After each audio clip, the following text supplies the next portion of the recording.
Welcome to the Creative Force Podcast, a podcast all about empowering you to live in your God-given identity and go after the dreams in your heart.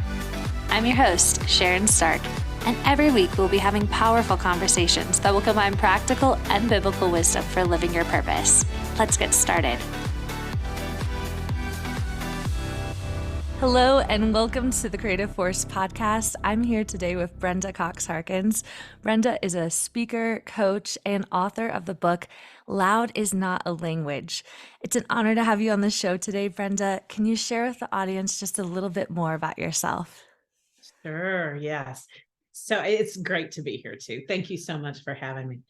I'm the founder and CEO of Harkins Leadership Group. We do coaching and training for leaders and their teams and organizations. And so, yes, my specific area is mainly on developing people's strengths and the communication that helps to build better relationships and greater influence. So on the business side, that's me. I'm also a wife, mom, and Mimi. I got 12 grandkids. Oh, that's amazing. That's awesome. I'm so excited to dive into this conversation with you on the topic of building healthy communication. I think this is going to be really powerful for people who are listening. Can you start us off just by sharing what does healthy communication look like and what does it not look like? Good question. Healthy communication. It starts in a way that's really counterintuitive to what we want to do, because when we think communication, we think we want to talk. And healthy communication really starts with listening. And it starts with listening for the purpose of understanding what the other person is saying, not listening so we can figure out where to jump in and give our opinion. And we're all really good at that. So it's a learned skill. It does not come natural, but the effect of it is just beautiful. It's powerful. It builds trust between people when they see that you are able to listen to a perspective that's very different from your own, understand and appreciate it, and still hold your own opinion. Yeah, that's powerful. That is powerful. How would you recommend to help people become better listeners?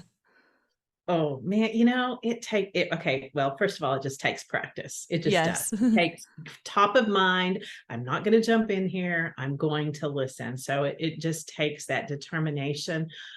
But it also is learning to love well and learning to have compassion towards others, realizing that listening to somebody else doesn't have to equal agreement. And I think so many times we hesitate in listening to a perspective that goes so counter to how we think or feel, because we think that just by giving an ear to it, we're giving a nod in agreement to it. And that's just not the case. It's just not the case. It does not. Understanding doesn't require agreement, but understanding will build trust with people that will help there to be future influence way on down the road if we'll just back up and listen. So, yeah, understanding people's life experiences are so unique to them that their perspectives are held because of things we have not lived. Yeah. And we need to respect that and appreciate that with others. Wow, that's really good. I think that just that statement, understanding does not equal agreement. I think that's something that listeners can just like meditate on for a while, because I know for myself, I feel kind of sometimes that way of like, okay, I maybe, like you said, like maybe I can't listen to this because if I were to listen to this, it would equal that agreement. So you go really in depth in your book on this, Loud is Not a Language. Can you share with us just the inspiration behind that book and what you mean by the word loud? Yeah. So the inspiration was a really uncomfortable dinner that I was 2016, and it was right before the presidential elections with Trump and Clinton. And so there were people, it was a very social dinner, so people didn't know each other well. Mm-hmm. And somebody at the table mentioned how awesome it was going to be to have our first woman president. And there were people at the table that were extremely pro Clinton and extremely pro Trump. And Mm-hmm. so when I say the conversation got loud, there were some people whose volume got loud, Yeah. but almost everyone at the table had a loud attitude.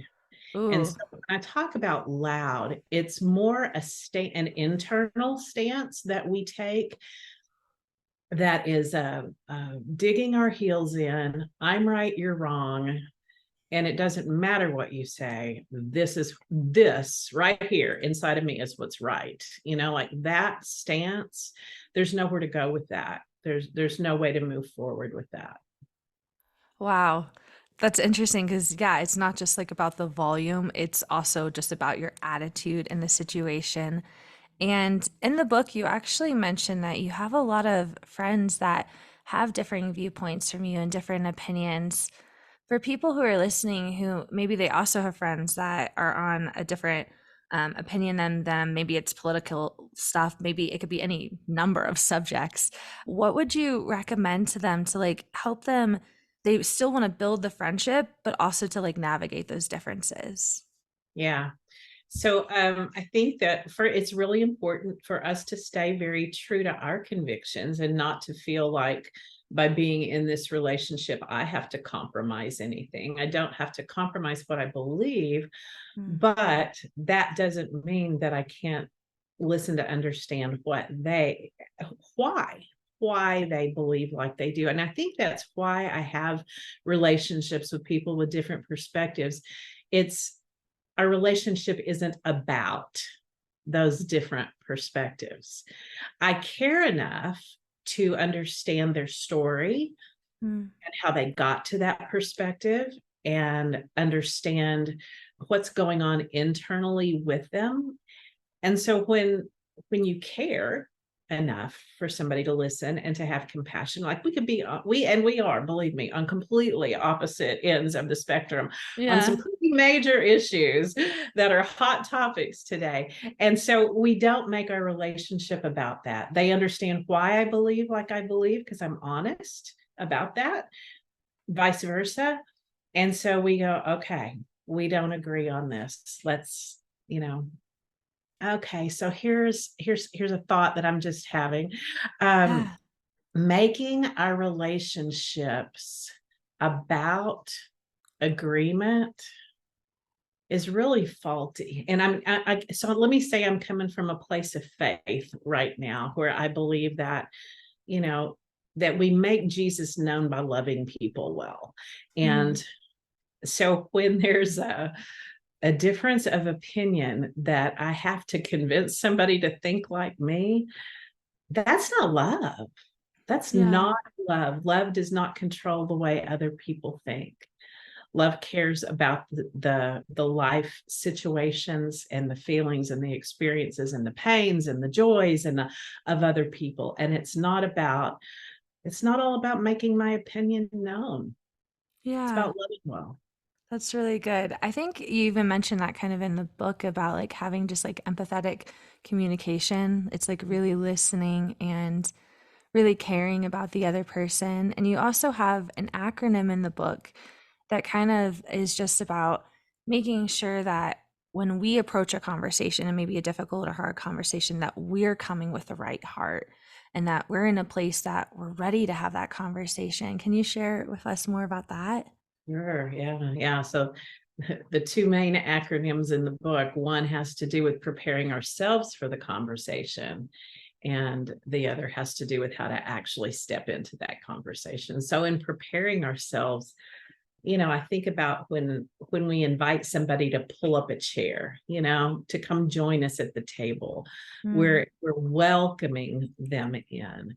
And so if we can have that mindset, even in the hard conversations of, I want to welcome you into this conversation, instead of I have to prove my point in this Yeah. conversation. I'm welcoming you in. And so I broke down the word chair. And and so the C has to do with having the courage to step in to the hard conversations, knowing that, courage to me is just that ability to see what's more important than the fear.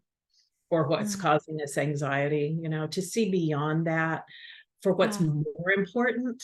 And so when we can get our mindset in, okay, this is more important, and step in with that.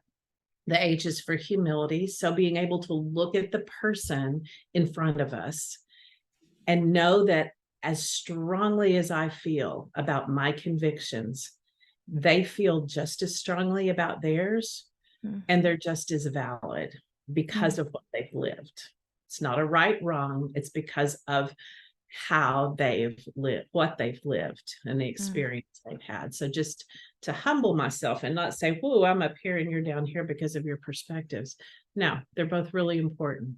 The A is authenticity. So being able to show up in those conversations real, very real, willing to show my vulnerabilities, no pretenses.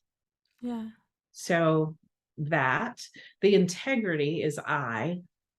And really, that I have a picture when I think of integrity of coming into a conversation with specific motivations. And so, if my motivation is to enter a conversation so that I can change somebody's mind, let me flip that. And if Mm. I knew that person was coming into the conversation and their motivation was to change my mind, would I trust them? Mm. No, I would Yeah. not. And so that tells me, if I'm coming at that with that at that same angle, that I'm not operating with integrity because I'm not operating in a trustworthy manner. And so Wow. I got to make some internal adjustments there. And then the R is respect. Respecting the person. You do not have to respect the stance that they take. Yeah. Respecting that person and their right to have their own stance that they take, that's important. So if we can look at the person that we're thinking of having this hard conversation with and know that, the courage, humility, authenticity, integrity, and respect are in right alignment, we're ready to step in. That's so good. And then would you say if one of those is missing, that we should maybe rethink having the conversation? Yeah, timing is everything, so it just is, it's not the right timing. If we're not in the right mindset, it's not going to go well. And Yeah. so being sure that we have those things in place, and not just blowing, well, I don't respect them, so I'm not going to have this conversation. Well, okay, Mm. but maybe we need to figure out what's going on inside of us that we feel that way. So it's a self-examination and being sure we are right. And when we're not, putting a hold on having that conversation until we are. That's really, really good. And for people, I mean, I know that there's been situations where I've had conversations with people where maybe I was the one getting loud, or maybe there's something that they say and it kind of like triggers you. What would you recommend for people to do if they are in a situation and they realize, oh, whoa, I'm starting to feel this way or act this way? Like, how can they kind of like correct their behavior? And yeah. Well, sometimes they can correct their behavior just by remembering some of the principles of loud is not a language. But I think that authenticity piece is really important in those times. And Mm. to just be able to say, whew, okay, I don't want to come across to you as not valuing what you're saying, but there's some things that are so strong in my convictions that I don't feel like this is a good time for me to respond to this. I think I need to process this and maybe put this on hold, and we can come back to this conversation. I mean, like, if you're really triggered, it's better to be honest. You can still value the person and say, this is about what's happening inside of me. This is not about you. I need to get myself right here so that we can continue the conversation. I like what you said. It's just like being authentic and then telling them like I value you, I value like this conversation, but this is just not a good time for me. I need to be able to process more. I think that's really good. When it comes to conflict, I know a lot of people are hesitant to have conflict. I'd love to hear your opinions on what you think about conflict and what's the right way to like handle it. I love how you said that. I love that you said that people are hesitant to have conflict because I mean that's true, but it's also really funny because you cannot get away from it. Conflict is Yeah. gonna happen, you know? And we work so hard sometimes to try to get away from the conflict. And then it ends up being an internal conflict instead of an external conflict. So That is conflict is very just true. going to always be there, right? So it's not that conflict is a bad thing Mm. or a good thing. How we handle the conflict is. And so just learning, just beginning to understand conflict is simply somebody not seeing things the same way I do. That's all it Mhm. is. And there's no way I'm ever going to walk through this world with everybody seeing things exactly like I do. So there's going to be conflict, and that's okay. How am I going to choose to handle that? That's a lot of what this is about. So I think your book is really good about giving people practical tips and tools to be able to help them to have conversations and to realize that, this is not a scary thing. It can actually, would you agree that it can actually bring people closer if they have the conversations Absolutely. correctly? Absolutely. Time and time and time and time and time and time again, I see relationships being stronger after people have walked through a conflict well than it was even before they had the conflict, Mm. because it can be such a trust builder between people when we do it well. That's really good. And I'd love to hear maybe even a story in your life, if you have a story that you would want to share just about maybe how you did like walk through a conflict and how it came out on the other side. Oh my goodness. In a blended family with 12 grandkids, I got all kinds of stories. um, no, let me not get that personal right now. Yeah. Well, for me, let me just say that I grew up feeling like I had to hide all of my vulnerabilities. I had to Mm. be strong. I had to be the one that conquered. Okay. Like I'm going to, I'm right and I'm going to win. So that's where I came from. So it's really funny that, all of this has gotten turned around where I'm teaching the message to, learn how to not be loud, because I was very much the loud one. And it's still a tendency in me that, Yeah. I thankfully have been taught this process by the Lord to walk it out. So when I was in, so some conflicts, let me just say this. I like your question, and I've got so many different situations. I'm trying to figure out which one to share. But I feel like this I'm supposed to share. During 2020, there was a situation. Well, 2020, what a Yeah. year, right? Right. There were so many situations, but one of them that really didn't get resolved. And so I think I want to share that, even though that's not really what this is about, because I feel like sometimes we think when we walk through conflict, if we don't resolve it and everybody come out wonderful on the other side, then there was a fail. Mm. And that's not necessarily the case. You Wow. can still walk through conflict well and not get to a resolution. And so that interestingly enough, that's the situation that came up in my mind when you asked that question. So during 2020, there were some things that happened with the racial tensions and all of that that I stepped into, because I realized, as a white woman, I don't understand what it's like to grow up Black. Hello, like I don't. There's things I obviously do not understand. And I stepped into some conversations intentionally to understand. It's like I need you. I'm sorry, and that I even have to ask this, but I need you to help me understand some things. Mm-hmm. And so as I stepped into that, I began expressing my voice publicly about some things that we may not that we may need to gain some more understanding on. Mm-hmm. And a friend took that as me going way to the other side with all kinds of radical things that is not at all what I was saying. Mm. And so through that, I tried to step into the conflict with her and explain, ask her what was going on with her, that was triggering this. Yeah. Um, understand where she was coming from. There was no willingness to move forward on her part because there wasn't a budging. There was like a no, this is what I've discovered. And I feel strongly about this. So I'm just going to give one example, and I think it's in the book. But one of the ladies that I talked to, a sweet, sweet friend, and she talked about the list that she grew up with. Sweet Black friend had a list that her parents taught her, if you get pulled over, do this. If this happens, do this.